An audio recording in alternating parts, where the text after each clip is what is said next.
Bonjour. This is the sound of workers preparing to harvest gum acacia from a plantation in Senegal.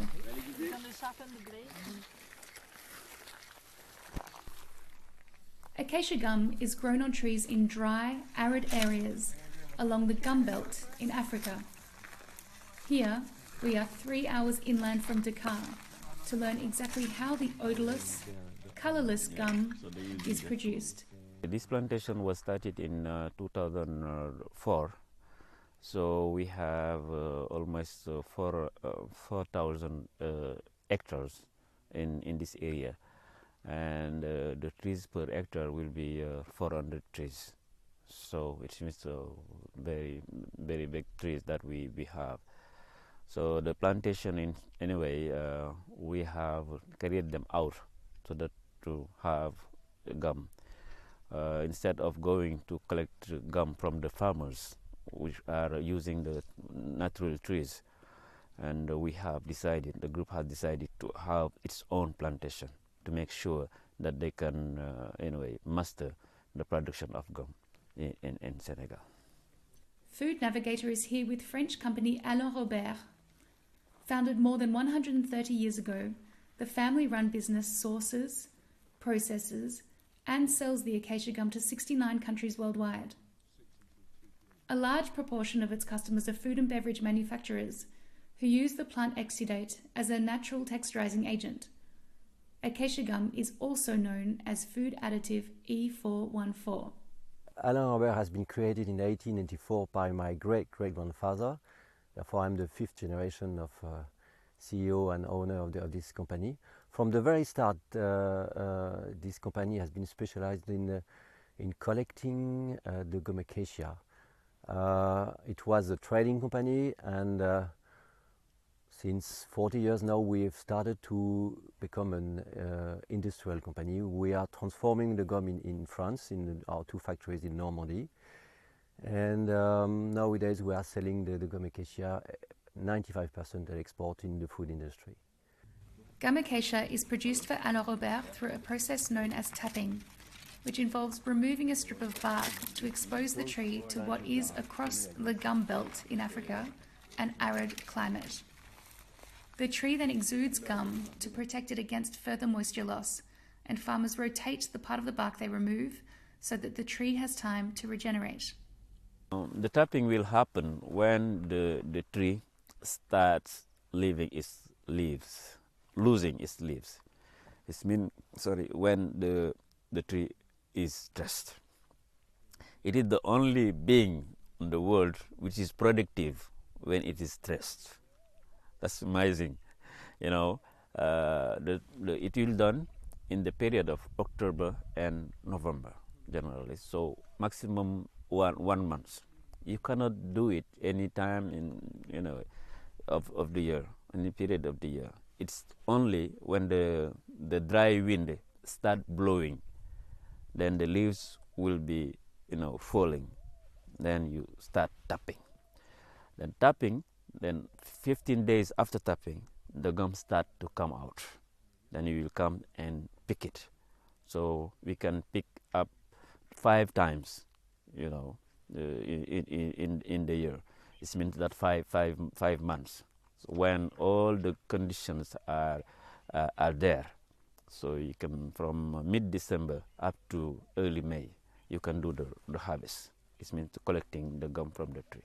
So when we collected the harvest, we have our store, like here, small store, and all the harvest of the day are put in the store. At the end of the week, they are collected transported to Dara, where we have much more space for all the site. The gum are spread because they have to be dried, and when dried, we weigh them and then convey them to Dakar, where we have this sorting machine, so as to grade the gum into 1 to 4 grades. That is what we sell to French companies, Alland Robert. So we have to collect, to dry, and sort it out in Dakar. then transported by vessel to France.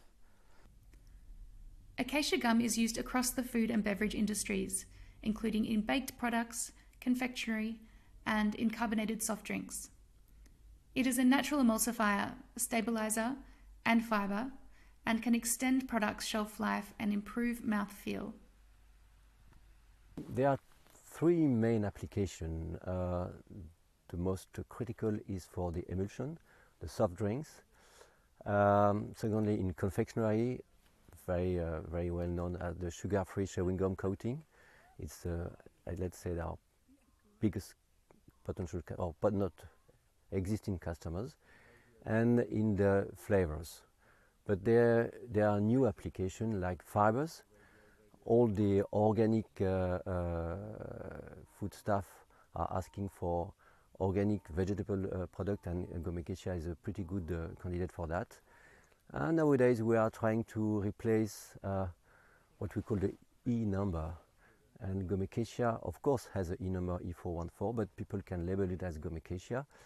And we are trying to replace some of those products. Gum acacia on the tree is a perfect product, but we have to guarantee 100% purity to the customer. So what do? We first of all our suppliers are creating batches, homogeneous batches. We receive by sometimes 500 tons, 1,000 tons on a vessel to the Le Havre harbor, and then in our factories in France, we put the gum in solution in water, and then we clean it by centrifugation and filtration and different step of filtration, and then we spray dry it because during the filtration step there is 70% of water, and we cannot sell 70% of water to our customers everywhere in the world. We spray dry it, so we do provide to our customers homogeneous batches and consistent qualities everywhere in the world. Of course, the qualities will not be the same for the emulsion, for the flavors and powders, or for confectionery. Depending on the quality of the trees and the soil and let's say the way the gum has been collected, it will provide, very much like the wine industry in fact, provide different qualities to our customers. And we are right here in I would call it a grand cru for the gum. And I'm happy that my friend Ibrahima is providing the best quality for the gum for our soft drink producers. With consumers and companies demanding increased transparency and traceability in the food chain, we asked Frédéric Alland just how the ingredient supplier addresses this, particularly with a supply chain that stretches from where we are right here in inland Senegal to Normandy in France and beyond. Traceability is a key point. We are auditing all our African suppliers on a yearly basis to implement and improve the traceability. With this very nice plantation in Senegal area of Ferlo, we have the perfect traceability, meaning we can go up to the tree, meaning the age of the tree, the quality of the soil, and the exact timing of the picking of the gum. Now, how important it is for our customers, because anything happening during the process, we can go back to all the stages of the production, up to the collector, the farmers, and that's very important. Outside Senegal is more difficult, but Alland Robert has been able to, with the network of the supplier we have in countries like Chad, Mali, Senegal, and Sudan, we are able to go up to the big villages, and our traceability inside our company is perfect.